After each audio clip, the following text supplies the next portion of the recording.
Boa tarde, esse é o Terapod, um podcast feito por terapeutas, pesquisadores da saúde mental, da sociedade e da cultura.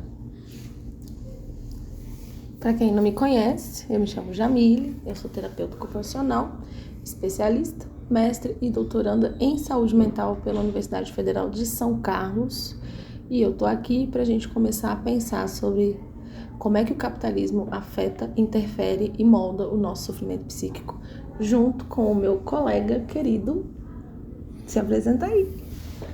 Meu nome é Lahik Malacarne, eu sou psicólogo, especialista em saúde mental, estou concluindo um mestrado em saúde pública e trabalho com saúde mental desde que eu me formei. Enquanto está fazendo formação em psicanálise pela Escola Brasileira de Psicanálise. É verdade, gente, eu também sou psicanalista em formação. Então, vocês estão em boas mãos, como vocês podem ver, né? Vamos começar esse papo? Difícil, mas necessário? Gente, quando a gente fala em sofrimento psíquico, a gente tá pisando em um terreno assim muito complexo, vasto e até difícil de falar, de começar a circunscrever. Hoje em dia, as coisas estão muito difíceis, né? Se a gente abre o Google e pesquisa prevalência de ansiedade no Brasil, prevalência de depressão no Brasil, a gente vai ficar bastante assustado com os números que a gente vai encontrar. São muitas pessoas que estão vivendo sintomas de ansiedade, de depressão, outros transtornos mentais, desordens do emocional. E até uma forma de viver que é adoecedora, né? E aí é por isso que a gente acha que é importante conectar a experiência do capitalismo com o sofrimento psíquico, porque quando a gente desconecta uma coisa da outra, a gente não consegue tratar as pessoas dentro das suas particularidades. É como se a gente dissesse, depressão é isso. 1, 2, 3 sintomas, e aí depressão é isso. A gente não conseguiria, se a gente não conectasse esses dois componentes, pensar que a depressão dentro do capitalismo, ela se organiza a partir desse sistema. E eu acho que é por aí que a gente vai começar a trabalhar aqui hoje. Dito isso, eu gosto de pensar da seguinte forma. Quando a pessoa está sofrendo, ela está sofrendo a partir de. E a partir de é a partir da vivência dela, da realidade que ela vive. Então, quando a gente está pensando em sofrimento mental, e eu tenho me dedicado muito a produzir conhecimento sobre isso, a gente parte, enquanto campo de conhecimento, de uma universalidade que ela tem uma cor, ela tem uma classe muito bem delimitada. E aí, há muitos anos, vem tendo esses estudos aqui no Brasil do quanto é que o seu sofrimento ele vai ter impacto na sua rotina dentro da sua realidade circunscrita. Então, uma pessoa que mora na favela vai ter um sofrimento mental com uma apresentação de um outro jeito que uma pessoa que mora num bairro, num condomínio fechado, vai ter de outro jeito. Eu estou dizendo que essas pessoas não vão ter sofrimento? Não. Eu estou dizendo que a forma como o sofrimento aparece, a forma como ele impacta a vida é totalmente diferente. E aí, por que isso é importante? Porque essa organização do sofrimento, ela vai partir do sistema vigente, que é o que nós estamos, que é o capitalismo. Falando assim, gente, de sofrimento psíquico, dos transtornos mentais, né, do quanto as coisas estão difíceis, existe muito conteúdo na internet de muitos profissionais que estão produzindo e falando sobre isso. Isso é muito positivo, porque até bem pouco tempo atrás era um grande tabu falar sobre sofrimento psíquico e aos poucos isso está caindo por terra. Mas a gente tem assistido um fenômeno que participa e é como se fosse uma outra face disso, que é uma espécie de tomar o sofrimento pelo sofrimento, acreditar demais do que está escrito nos manuais diagnósticos. Isso tem o poder de determinar uma vida, é lá que reside toda a verdade. Então, falando sobre isso, assim, as explicações sobre o sofrimento psíquico, elas são muitas, são diversas, elaboradas de diferentes frentes, né? A psiquiatria vai ter um discurso sobre o sofrimento psíquico, a psicologia vai ter outro discurso, a terapia ocupacional vai ter outro discurso, a enfermagem, o serviço social, são muitos discursos que compõem esse grande campo da saúde mental. Por isso a gente trabalha em formato multiprofissional. porque se fosse uma única categoria detentora de todo o conhecimento sobre o campo da saúde mental, a gente não necessitaria, em alguma medida, né, dividir os núcleos de conhecimento. Acho que isso é importante da gente validar, porque a gente também está vendo um fenômeno capitalista, neoliberal, que é do movimento da medicina tomar para si esse conhecimento e assumir uma postura prescritora de colegas, de condutas, que no campo da saúde mental não é algo que a gente está tão habituado assim. Se a gente for falar de Brasil, reforma psiquiátrica, cuidado hospitalocêntrico, a gente está falando dos anos 70. Então a gente está falando que desde os anos 70 a gente teve um movimento no Brasil que a gente chama de reforma psiquiátrica, que tira a centralidade da pessoa, do médico, tira da centralidade do cuidado à psiquiatria e compartilha com os demais profissionais o cuidado em saúde mental. Então a gente está falando de um paradigma de cuidado que ele não é pautado no hospital, no médico. A gente está falando de um paradigma de cuidado que ele se pauta no sujeito, no território, como ele circula ou não a partir desse sofrimento mental.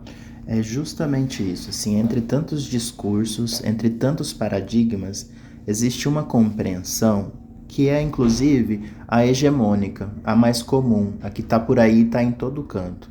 Como se o sofrimento psíquico fosse uma entidade, algo externo, que vem de fora, acomete o sujeito e, a partir de alterações propostas pela figura do terapeuta, do médico, de quem está propondo um tratamento, a gente vai extirpar esse sofrimento, vai retirá-lo do sujeito, vai poupá-lo do sujeito. E nesse episódio a gente quer discutir justamente o quanto as coisas talvez não sejam bem assim, não né? Não são tão delimitadas, elas se atravessam, né? Elas vão se encruzilhando. Não à toa a gente tem esse ancorado muito na interseccionalidade, que isso já é pauta para outro episódio, mas assim, as coisas elas vão acontecendo concomitantemente. Se a gente considerar que as coisas são uma e outra, a gente não considera os encruzilhamentos. E aí fica difícil mesmo de cuidar. Então, por exemplo, quando a gente pensa no capitalismo e no efeito dele, ou do efeito de sofrimento mental no capitalismo, né? A gente não sabe quem vem primeiro, se é o ovo ou se é a galinha. A gente precisa considerar que essa forma de produzir subjetividade, experiências e vida, ela vai ter um efeito. No livro do Nego Bispo, A Terra Dá, A Terra Quer, ele fala... Tem uma parte do livro que ele fala assim: quando eu fui para a cidade, as pessoas olharam para mim e tinham dó quando eu falava que era do quilombo, porque elas não conseguiam imaginar que alguém fique confortável vivendo uma vida em que cocô de galinha é possível dentro da casa. Elas tinham dó e tinham nojo. Mas eu, enquanto criança, era livre. Eu, enquanto quilombola, era livre, ele fala. Eu não ficava cerceado pela organização de uma sociedade em que as pessoas usam e não sabem fazer.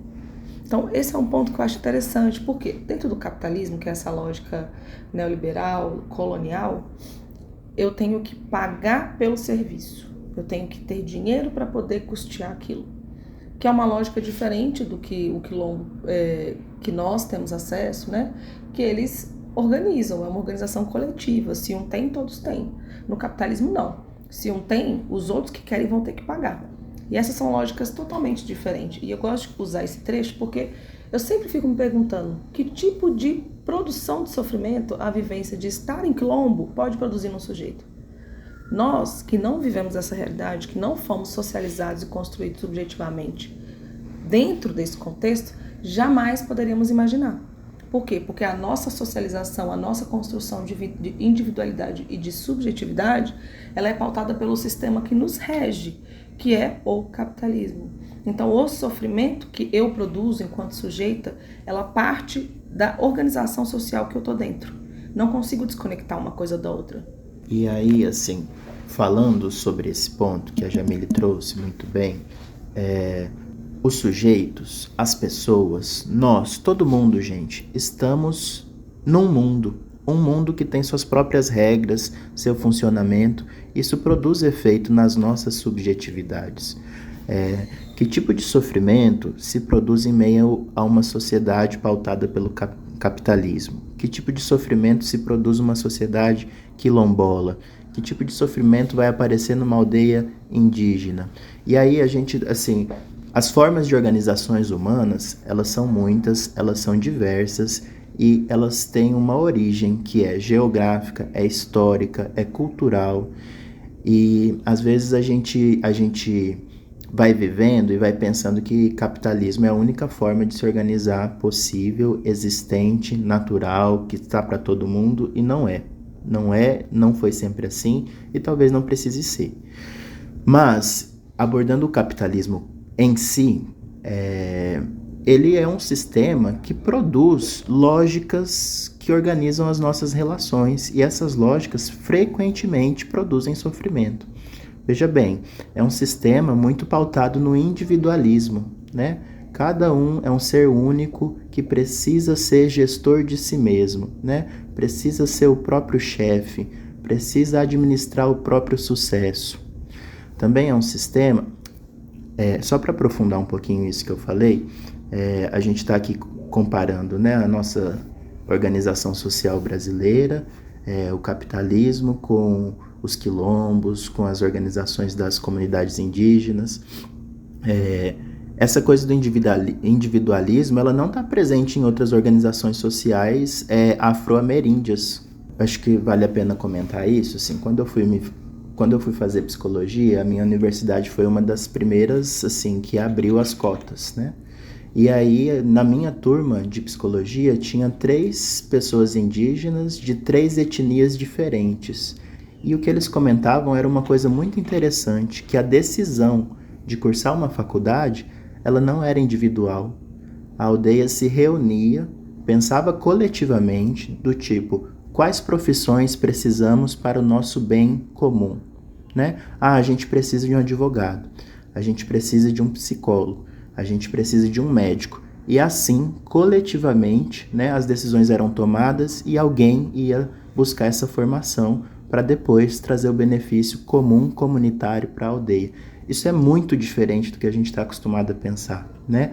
Para quem está imiscuído no capitalismo, a gente não consegue nem pensar que uma decisão, digamos assim, tão pessoal de fazer uma faculdade é tomada coletivamente. Qual foi a faculdade que você fez, Henrique? Eu me formei na Universidade Federal do Mato Grosso. Porque em todo momento que você foi contando essa história pra gente, você não contou onde foi que você formou, e é muito importante, principalmente se você está contando que foi uma das precursoras em aceitar a cota e instituir dentro do espaço acadêmico. Só fazendo um elogio, inclusive, à faculdade, no momento em que o curso de psicologia foi abrir um mestrado, a língua indígena era aceita como idioma estrangeiro para poder entrar no mestrado. Não, isso já é um gigantesco avanço, se a gente parar para pensar que os programas de pós-graduação, por exemplo, nós estamos inseridos em um, você está em um e eu estou em outro.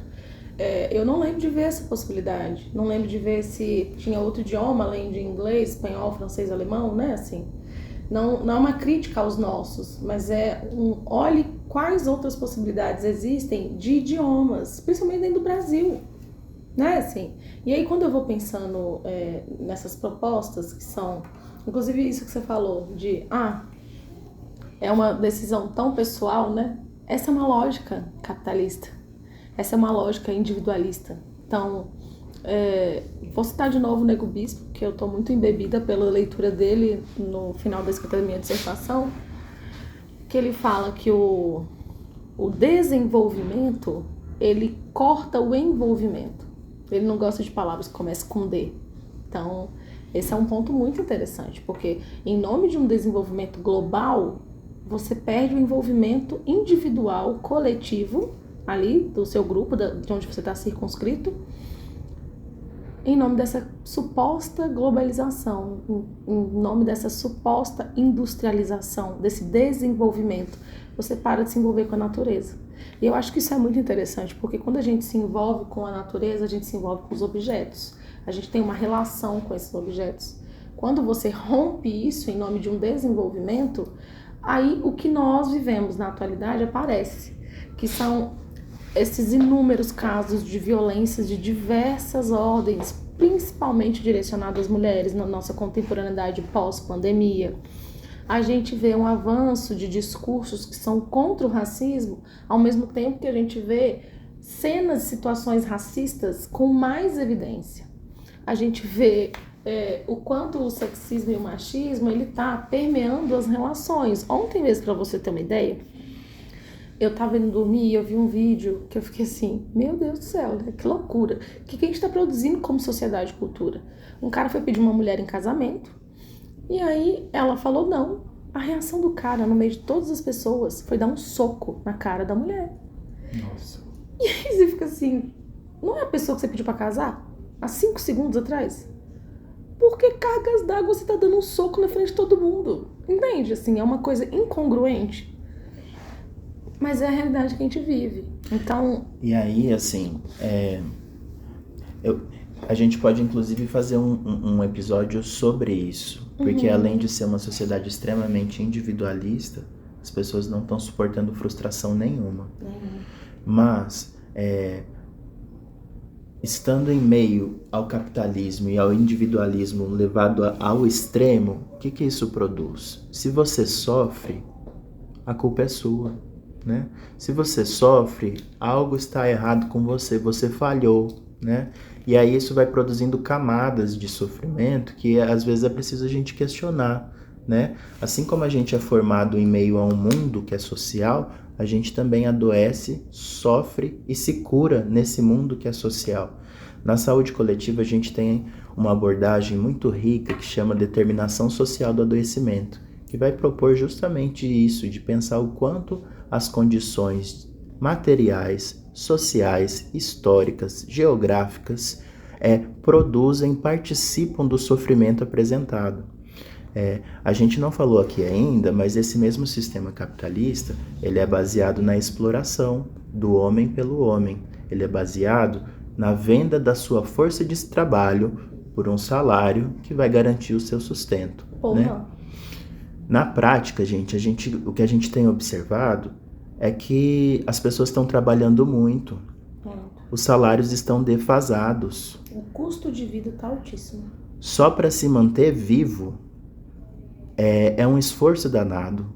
Boa parte da renda das pessoas, eu acho que toda, a maioria da população brasileira, digamos assim, tem sobrevivido, tem trabalhado para sobreviver, porque o dinheiro é consumido no aluguel, né, no alimento, né, na luz, pra quem na pode, água. Né?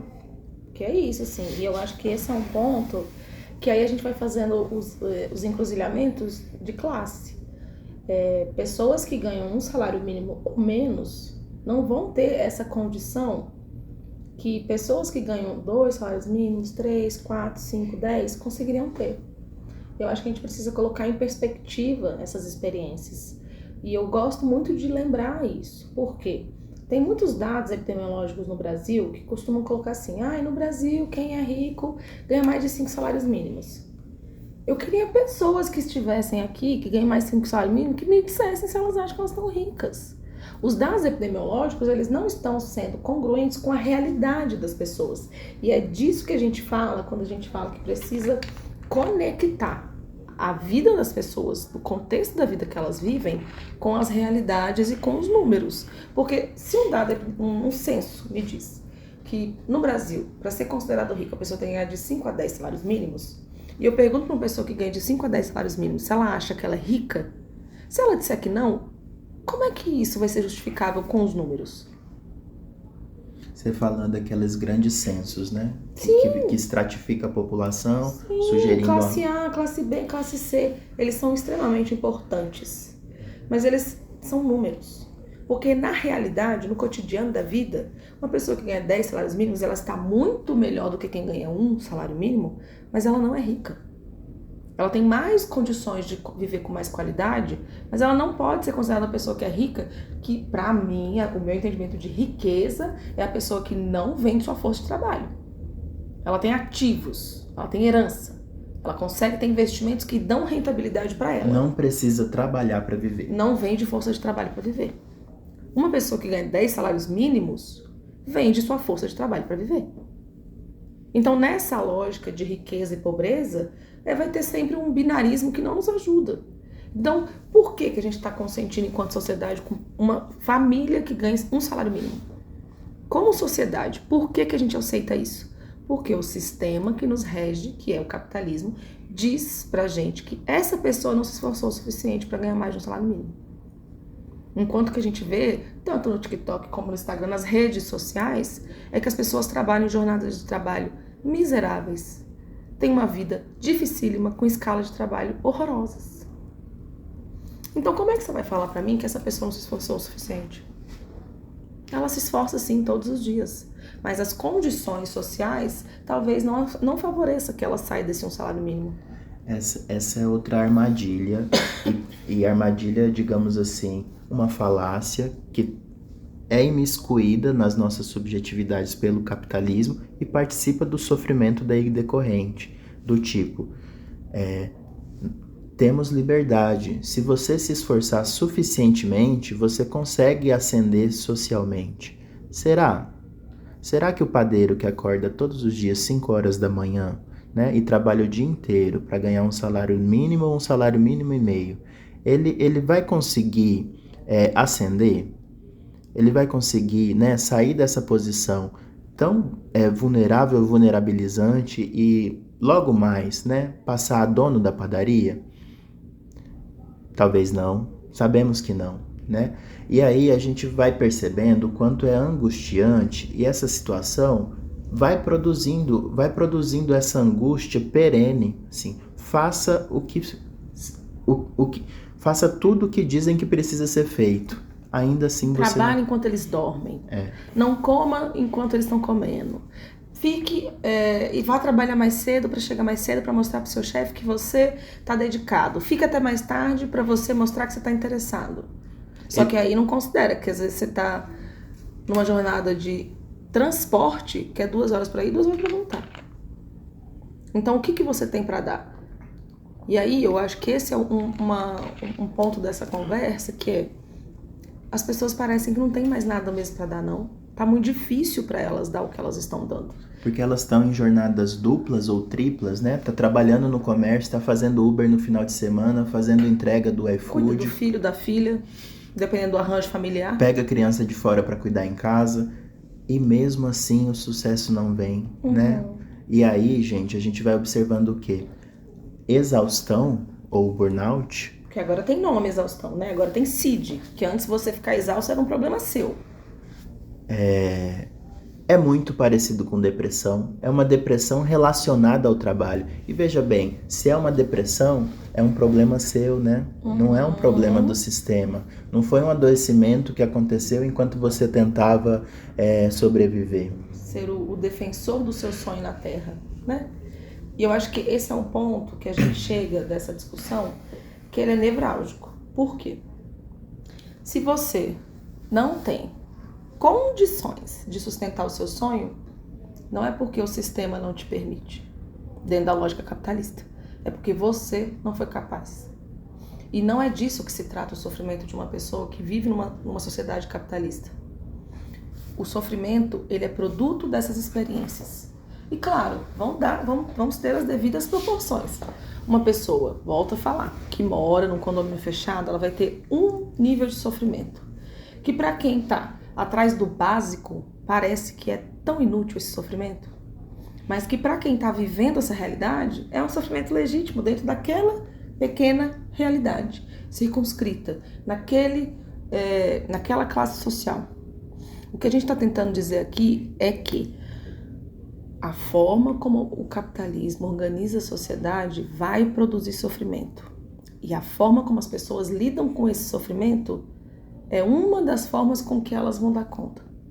E se a conta que ela dá é desorganizar, surtar, ter uma crise em saúde mental ou viver a vida toda com uma ansiedade, uma angústia, uma depressão, essa é a resposta dela, a vivência dessa pessoa na realidade que a circunscreve, que é o capitalismo.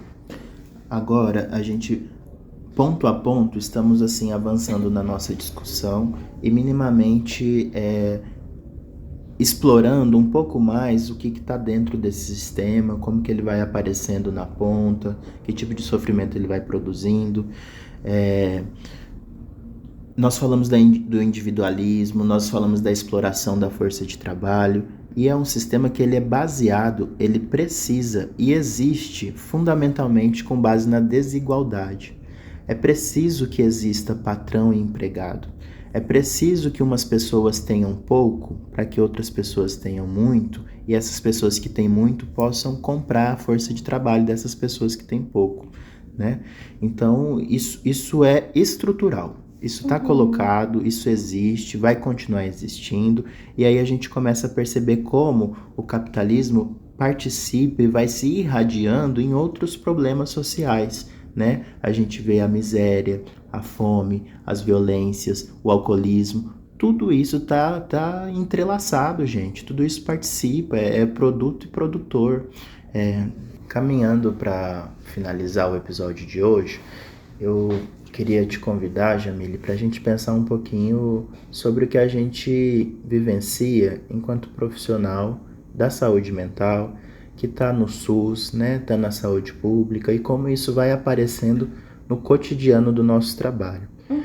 Vou contar aqui para vocês uma história que eu vivi como psicólogo do postinho e que eu acho que muito participa disso que a gente está conversando, né?